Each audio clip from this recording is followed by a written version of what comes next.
राम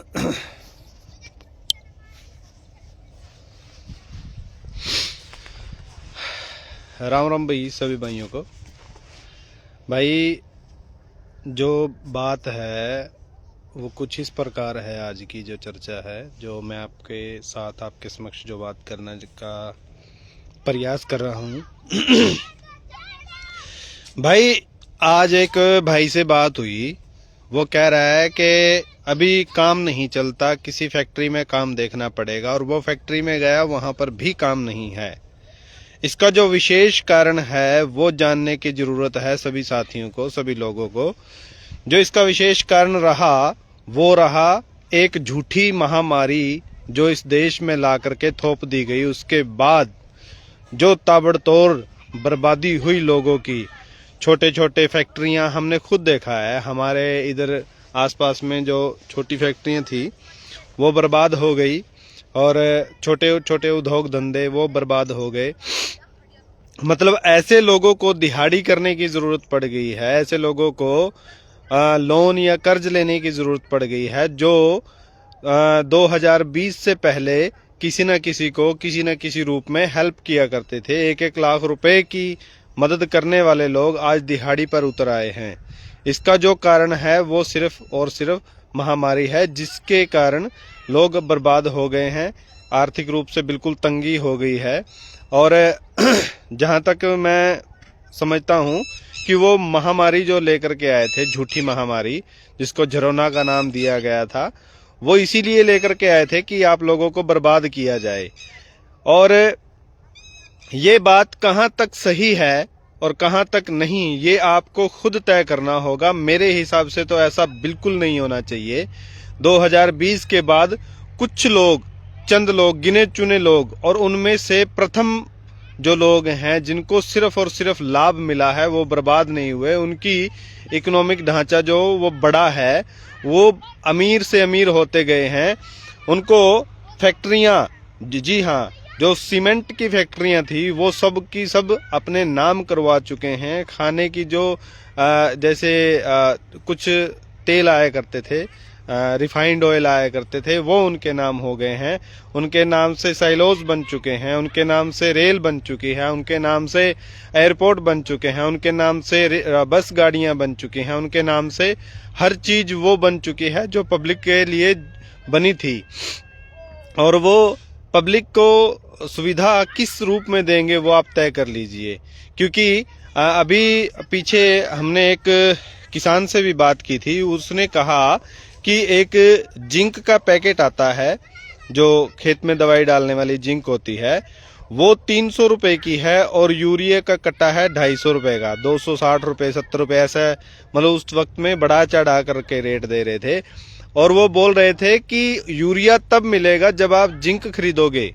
मतलब आपको हर चीज से मजबूर, पहले तो यूरिया के लिए मजबूर कर दिया कि यूरिया खरीदना ही पड़ेगा, और फिर मजबूर किया गया कि आपको क्या नाम लेते हैं, जिंक खरीदोगे तो यूरिया मिलेगा, नहीं तो नहीं मिलेगा। 2 कट्टों के साथ एक जिंक का मतलब थैला जो पैकेट मिलता है वो लेना पड़ेगा, तब आपको यूरिया मिलेगा, अन्यथा यूरिया नहीं मिलेगा। तो आपको मजबूर किस किस तरीके से किया जाता है ये आप खुद जान लीजिए। ये जो षड्यंत्र है ये बहुत भयानक और भयावह होने वाले हैं।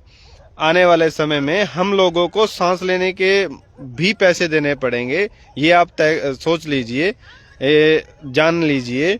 और इसके लिए क्या सही और क्या गलत है वो जानना जरूरी है।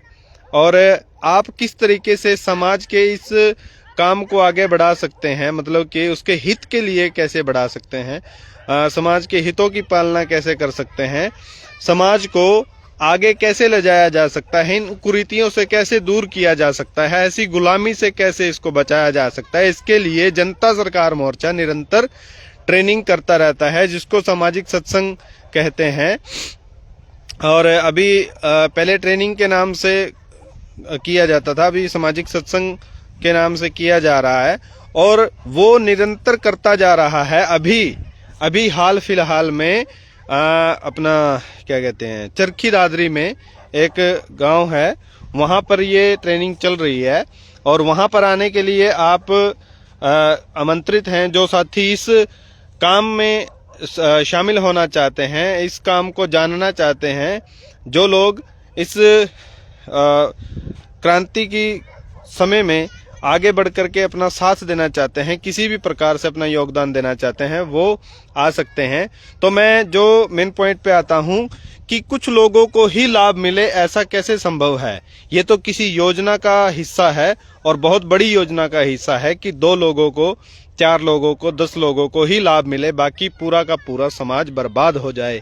वो चाहे खेती की बात हो या अन्य बात। मान लीजिए कि कल को ये कहें कि आप ये काम करोगे तो आपको बीज मिलेगा, क्योंकि किसान के पास कोई बीज नहीं बचा है, किसान के पास पानी नहीं बचा है, किसान के पास ट्रैक्टर नहीं बचा है। ट्रैक्टर इन द सेंस कि जो ट्रैक्टर डीजल डाल करके चलाया जाता है, वो डीजल देने के लिए अगर आपको किसी चीज के लिए बाध्य किया जाए तो होना पड़ेगा आप लोगों को। तो आपको अपनी व्यवस्था बनाने की जरूरत है दोस्तों। तो ना तो किसान के पास बीज बचा है, ना ट्रैक्टर बचा है, और ना ही उसको ठीक करने, मतलब अपने फसलों को कैसे आबाद किया जाए, ऐसा कोई संसाधन बचा नहीं है। देशी बीज किसी के पास है नहीं, सारे के सारे बीज कंपनी के हैं। जब कंपनी को ये आकर के बोल देगी कि हम बीज नहीं देते तो हम क्या कर लेंगे? ठीक उसी तरह जैसे उन्होंने कहा कि जिंक का कट्टा खरीदोगे, जिंक का पैकेट खरीदोगे तो यूरिया मिलेगा। कल को कहेंगे कि आप इंजेक्शन लगवाओगे तो आपको बीज मिलेगा। आप अपनी गुलामी स्वीकार करोगे तो आपको बीज मिलेगा। मतलब किसी भी हद तक जा सकते हैं दोस्तों, मेरे कहने का मतलब ये है।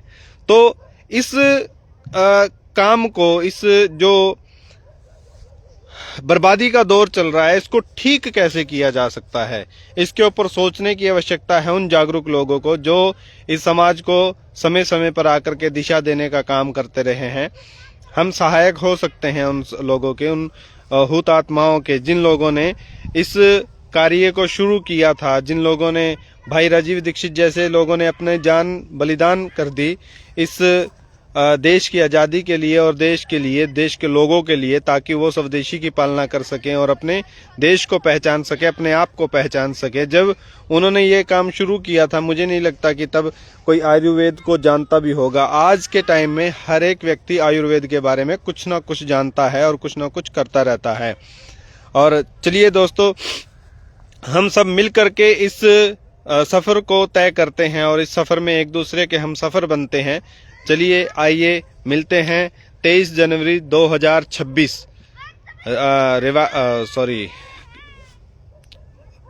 चरखी दादरी में जो कार्यक्रम होने जा रहा है वहां पर मिलते हैं। तिकोना पार्क में ये कार्यक्रम रहेगा, तो वहीं पर मिलते हैं। तब तक के लिए नमस्ते, जय हिंद, जय हिंद, जय सुभाष, वंदे मातरम।